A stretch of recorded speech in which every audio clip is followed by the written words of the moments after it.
Today we're going to discuss polynomial modeling and how you would use that in real life scenarios. So let's take a look.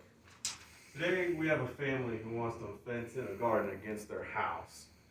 And as a sketch below that I'm going to draw in a minute has three sections for different flowers with a chain link fence that totals 200 feet.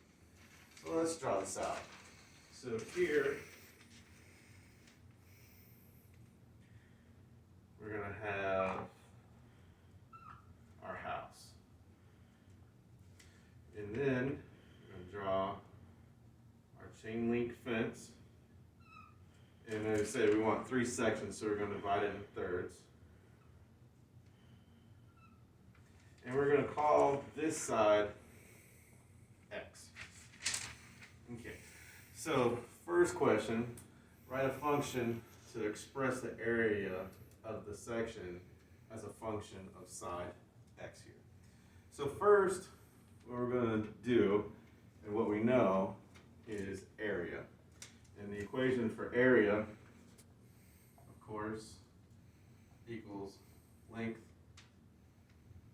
times width. So our x is going to be our width. So we're going to substitute the w for an x. So our equation is going to look like L times x, because we have an x here. And then we're also going to use, since there's two variables, we need another equation. So another equation that we would use in this would be perimeter. And perimeter would be length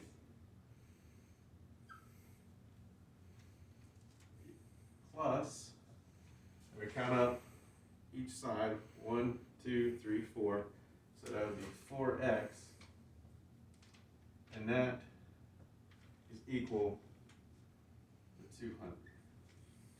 So from here, we would just solve for L. So what we're going to do is minus 4x minus 4x. So L would equal 200 minus 4x.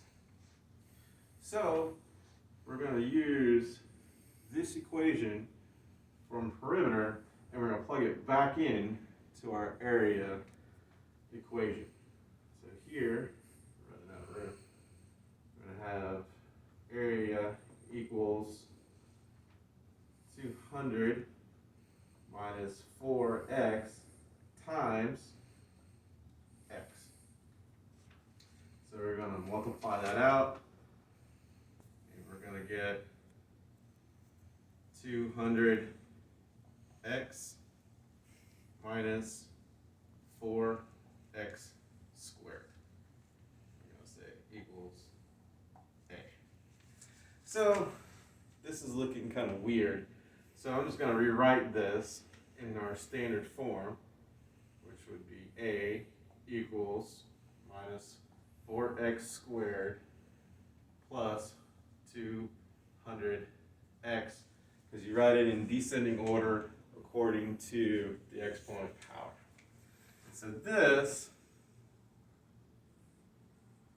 is the answer that you're looking for to express the function of side x. So we're going to move on. What is the maximum area of the garden? So when we're working with quadratics, because this is a quadratic, we're going to use, to find the vertex, we would use the formula x equals negative b over 2a. So from here, using this is a quadratic. To find x, we're going to use the vertex form, which is x equals negative b over 2a. So we're just going to look at this equation, and so this right there, this is our a, and the 200x, This is our b. So we're going to plug those numbers into this formula over here. So negative b would be negative 200 over 2 times negative 4 would be negative 8. And x equals. So when you divide that out, we find that x equals 25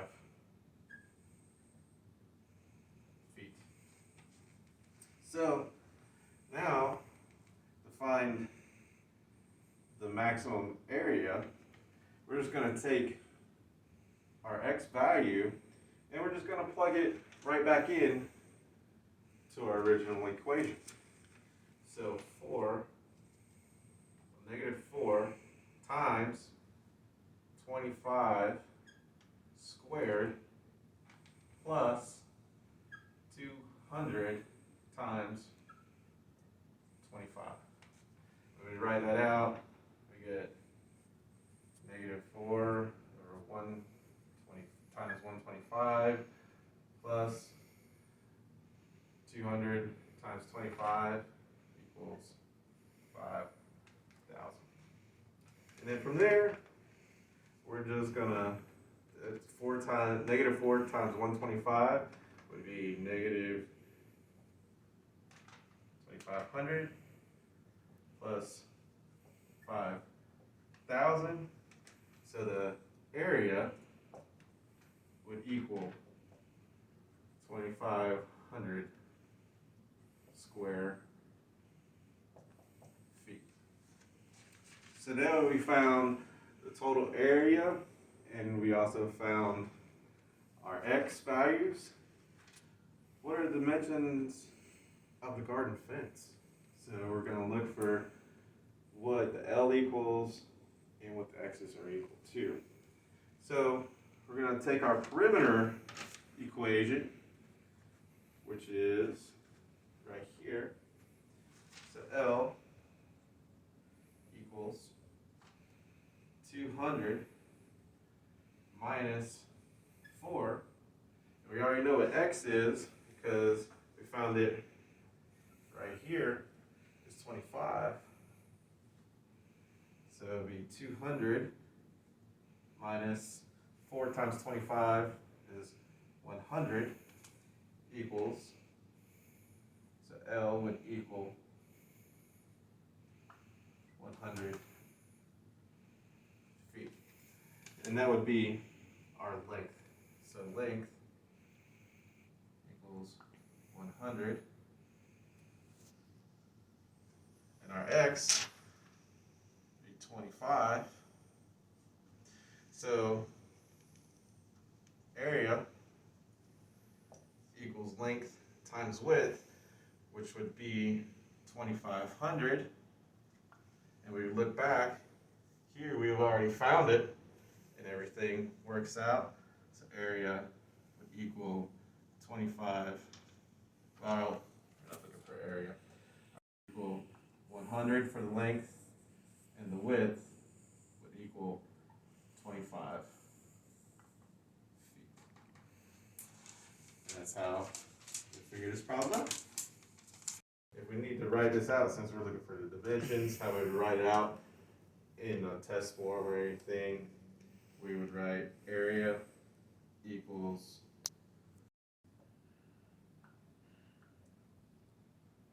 would be